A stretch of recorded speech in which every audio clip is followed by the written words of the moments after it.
All right, we may still have a few people joining us, but we're going to go ahead and get started. Again, welcome to today's Lunch and Learn. Our topic is completing appraisal tasks for teachers. What is it that the teachers have to do to get ready for that end of the year? And today I am Paige Parker, and joining me today are Alicia Thomas, and we had a surprise guest, so I don't have his picture up, but Joel Adkins is also on the call. Alicia and I are both from the training and implementation team, and Joel is our digital media coordinator.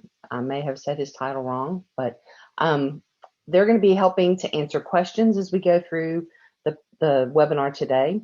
So if you have a question, feel free to post it in the question section, and either Alicia or Joel will try to answer, and they may bop in if they think there's a question that everybody wants to hear. They'll interrupt and we'll answer it out loud. If you have questions about things other than today's topic, please send us those in an email to training@eduphoria.net. We'll focus all our questions in the webinar on the webinar, and then any additional questions you can send to us through our email. Our objective for today is that after we've gone through the topics that we're going to discuss, teachers will be able to confidently complete the final steps of their evaluation tasks in preparation for the summative conference, goal archival, and the end of the year. So we're hoping that everyone will feel that confidence when we're done today. We're going to be talking about viewing documents, signing documents, student growth ratings, goal evidence, marking goals complete, and those are all parts of the process, although not every district has the same exact evaluation process. So some of the things that I show today are going to apply to everyone. Some of them may look a little bit different for you because your district is doing the process a little bit differently. But if you have any questions, feel free to put those in the comments, and then also email us after the fact if you need to. Okay, we're going to start with viewing documents. So you want to make sure that all of the teachers are seeing the documents. I'm showing a screenshot here of one from a teacher account, and you can see that it shows the status as viewed, and it shows me the date and time when it was viewed. I'm going to show you where that lives in the actual software, but I'm going to talk about viewing and signing together. So I want to show you that you'll see the status is viewed whenever you have opened that document. It's going to mark it that you viewed it. Hopefully you will not just open it, but also scroll through and look at the ratings, and that you have the opportunity to message your appraiser if you have any comments. And then if a signature is required, you will see a button up at the top that says sign. And when you go in to do your signatures, there are 3 screens I want to talk about. The first one that you see when you go to sign is this electronic signature document that will show both the teacher's name and the principal's name, and that the signature is still pending. You'll go in and log in order to do the signature. When you click on that button that says signature pending, you'll enter your credentials, including your security question answer. And then I wanted to make it very clear that you need to click this button that says electronically sign the document, and that will give you the signature check mark here. So I'm going to go into the software, and I'm going to go to a walkthrough, and I'm going to look at first this fall walkthrough, and I can see that it was viewed back in October. And if I go to view signatures, I can see that I have already signed it. So my signature is there. I'm just waiting for my administrator to sign. If I go to the next walkthrough in my list, I viewed it a little while ago. So I viewed it back in March. But if I go to the button up here that says sign, it didn't say view signatures like the other one says. It says sign. So I'm going to go in there and see that I have not signed my document yet.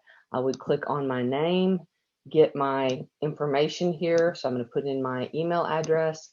I'm going to put in my eduphoria password.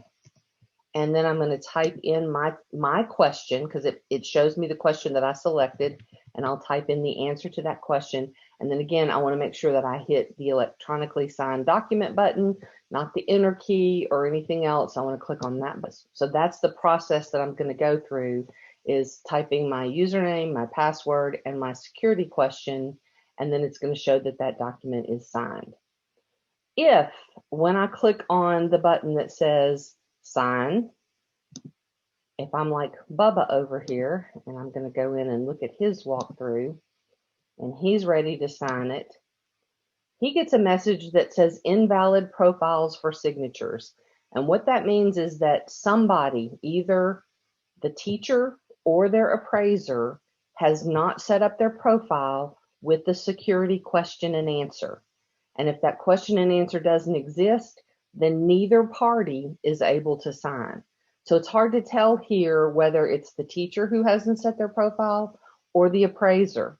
But what I would want to do is close that window, and I'm going to go up to the top right corner to my account and go to edit profile. I can just double check and make sure everything is correct, that I'm assigned to the right school, that I'm assigned to the right teaching or right position. I'm a teacher. I would want to make sure that I am assigned to my correct subject area and my correct grade levels. And then the last step is for me to select a question, and I have a list of questions to choose from. And then I could type in the answer to that question and save the changes. So now I know that I have set up my profile correctly. If I go in and look at that walkthrough again and try to sign it, now it's showing me both. So my administrator was set up already. It was me that was holding up the process. So now that I have set up my profile, both parties can sign. So if you get that invalid profiles message, it means that one or both of the people who need to sign it have not set up their profile correctly. Okay, so the next step that I want to talk about is the student growth ratings. And this is a new feature. I'm going to go into the student growth goal for my sample teacher and look at this goal. So this is the goal that I wrote to help my students be able to write using complete sentences 90% of the time with a variety of sentence types. And I've tagged it to my standards. I've been collecting some evidence. But another option that I have is a portfolio. And if your district is using the state's student growth goal process, student learning objective process, then the portfolio is perfect for that, because you're going to generate your initial skill profile and your target skill profile. And I've already done that. So I have a portfolio created, and I'm going to attach or select that one and then click the button that says that I'm attaching it to my goal. So now I have a little snapshot in here of the portfolio that I created to go along with this goal. And I can go look at it in Aware. And I'm going to click on this button right here. It's just going to jump me over to Aware and show me the portfolio. So I created this portfolio earlier. I can show you that I set up my initial profile with the labels, and this is following the state's guidelines of typical, below typical, well below typical, above typical, well above typical. And I've written my descriptors for what I expect the students to have at the beginning of the year. And then also I've written different targets or different descriptors for my target profile for the end of the year. And then as I go through the year, I would rate my students where they land on that initial profile. Where did they land on the target profile? But the thing that is new is this column over on the right, which is my student growth rating. So overall, how did my students do? And this is going to show up on every single portfolio, whether you started it earlier this year when that feature wasn't there or not. Now when you go in, you'll have this student growth column.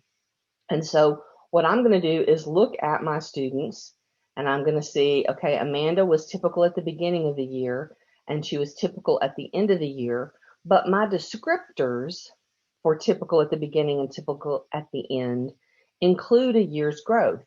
So Amanda, by staying at the typical level, did meet expected growth because my target descriptor shows a year's growth from that beginning of the year descriptor. So I would want to go into my student growth. I'm going to click on the three little dots to expand it. And I'm going to come down and find, looking at Amanda. So here is Amanda, and she met expected growth because she was typical at the beginning of the year, typical at the end of the year. So I would say that she met expected growth. And I could come over here and make a comment and explain why I gave her that rating if I want to.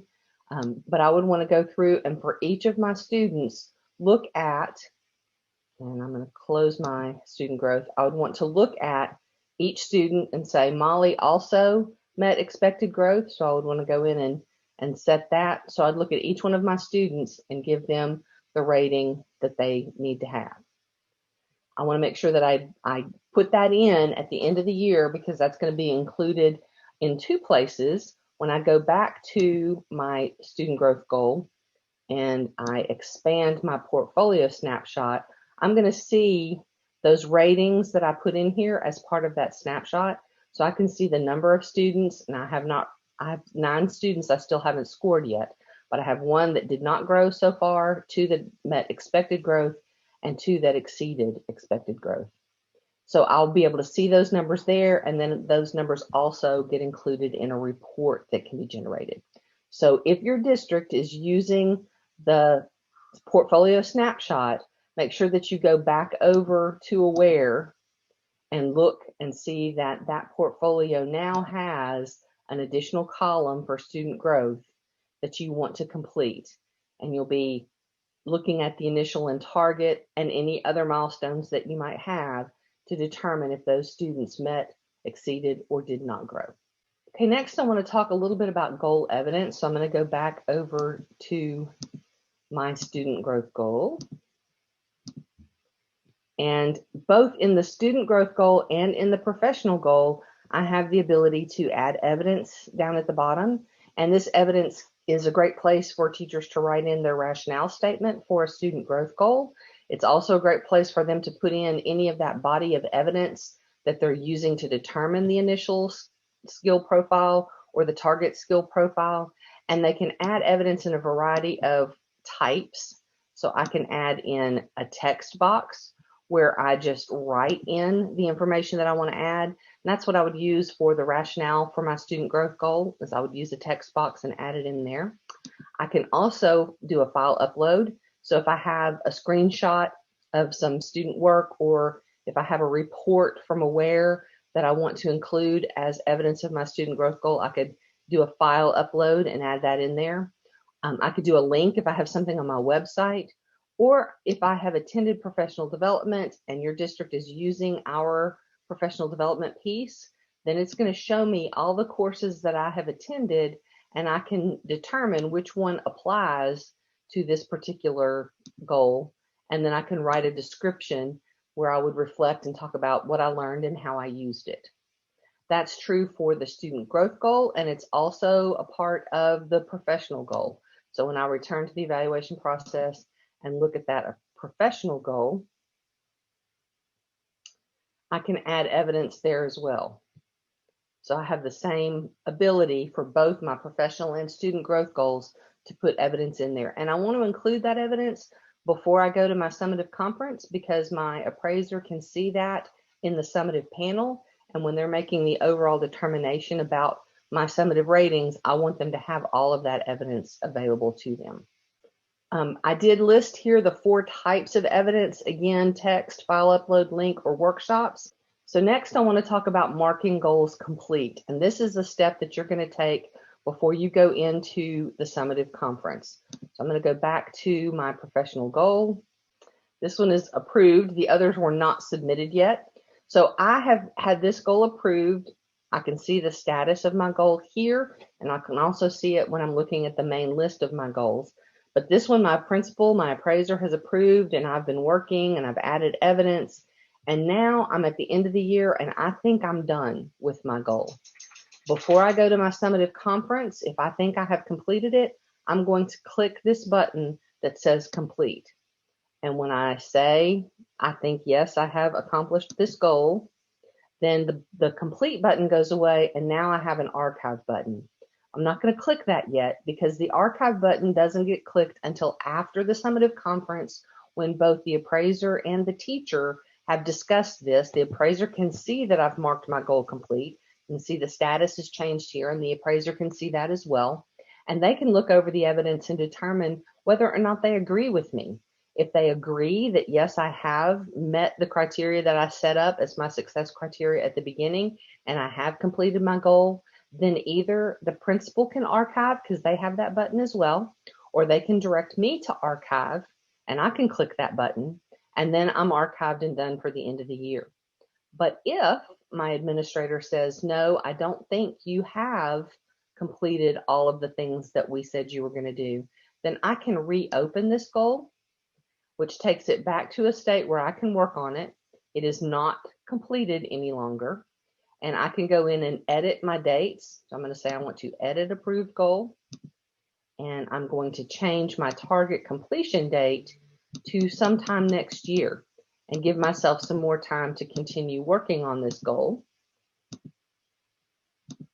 And now I'm going to resubmit it for approval, and my appraiser can approve it for me to work on. And this now becomes my goal for next year, because I didn't complete all of the work that my appraiser thought I needed to do to get where I needed to go. So I can resubmit that for approval and go back through the process, but I have a target date of next year so that I can continue working. It's important that you mark the goal complete before your summative conference so that you and your appraiser can have that conversation and decide if it needs to be reopened and reworked, or if it needs to be archived. The other thing that may happen before the end of your conference is, in the end of your conference step, if your district is using goal reflections, this is probably where that will be located. But you need to find out if there is an end of your goal reflections document for you to do. And if you as the teacher have a purple plus sign, that means you're supposed to do it. So I would go in and say that this is 6th grade ELAR, and I'm going to create the document, and it will let me select my goal. So I'm going to pull down from there, and I'm going to find my goal that I've been working on. And it will populate all the information from that goal that I was just looking at, what my goal statement is, my success criteria, action items, all of that will populate. And then I'm going to answer these questions. So I would want to complete this goal reflections document and come up to the top and submit it to my appraiser before I go into my summative conference. So marking the goals complete and completing the reflections, if necessary, are things that you need to do to make sure that everything is going to get archived. As long as everything has been viewed, everything has been signed, and the goals have been marked complete, then things will be archived at the end of the year. So I threw in a bonus slide. This is not appraisals, but it is a recommendation for teachers at the end of the year, and it is part of Strive. So I threw it in. As a teacher, I would want to make sure I have access to all of my professional learning. So I'm going to go into that section. I'm going to go to my portfolio and then click on my portfolio again here. And then I have a print button up here where I can print all of the PD that I have accumulated and have a PDF document to take with me. So everything that's here in my record will print out when I click this button right here, and it'll generate a PDF, and I'll be able to take that with me. And so this is what it looks like. It's just going to list all of my information and all of the courses that I took. It's just a good idea for teachers to have that record, to have a copy of it. And so that's something that I would recommend at the end of the year, in addition to those appraisal steps that we've talked about. Okay, if there aren't any questions, I do want to remind you that help is available. You can go into our online help by clicking on that question mark up at the top right corner of any of our applications. You can click there to jump in and get to our help section. And once you're in Eduphoria's help, if you'll click on the Strive button, go to tasks for teachers and staff, You'll see articles about everything we talked about today and then some. So lots of online help out there and available for you. How would someone access help inside of Strive? Okay, I will go back and click on Strive, and I'm in Strive now. So I'm on my main page as a teacher. This is my landing page where I see my evaluation process. But wherever I am, I will see this purple circle up here with a question mark, and I can click on that. This is our system called Eddie Helps that kind of helps walk you through. So you can go into folders that kind of try to predict for you what you might need. But if you're looking for something specific, you can just click on additional help articles, and that will take you to our online help screen. And then I would click on Strive. And then this is where the tasks for teachers and staff is located. And that's my whole list of articles that have to do with what the end user will do as part of their process. If you have questions that come up after the fact or on any other topics, please feel free to email us at training@eduphoria.net. And then we just like to remind you of upcoming webinars. We have a version of this end of the year completing appraisal tasks, the principal edition, which means what are all the things that a principal should be doing at the end of the year, or an appraiser. That's coming up next week, April 27th at noon. And then we have a webinar, Tracking Your Professional Growth, that's scheduled for April 28th at 2 o'clock. Thank you for your time today. I hope you found something that will be helpful as you wrap up the end of the year, and that we'll see you again at another Lunch and Learn.